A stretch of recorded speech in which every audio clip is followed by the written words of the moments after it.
Nümunə ilə bağlı müqayisə cədvəlində uyğun fikirləri müəyyən edin. Leksik mənası olmayan bir söz işlənmişdir. Xeyr, burada köməkçi nitq hissəsindən istifadə olunmuyub. Üç isim var. İpək, parça, paltar. Doğrudur. Sağ tərəfə də baxırıq. Sağ tərəfdə iki isim var. Stəkan və nəvə.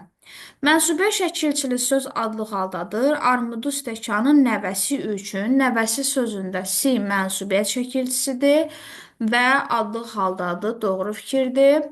Sifət quruluşca düzəltmədir. Armudu sözü düzəltmə sifətdir. Bu da doğru fikirdir. Təsriflənən fe'l indiki zamandadır. Saxlamışdı sözündə mış nəqli keçmiş zamandır. Baxmayaraq ki, yaraşırdı sözü indiki zamandadır, lakin bu fikir ortaq hissəyə yazıldığı üçün yanlışdır. Təsirli halda işlənən isim var. Paltar ona yaraşırdı. İpək parçadan hazırlanmış paltar ona yaraşırdı. Burada təsirli hal yoxdur. Sağ tərəfdə təsirli hal var. Yenə də ortaq fikir kimi götürə bilmirik. Cavabımız olur 2, 3 və 4.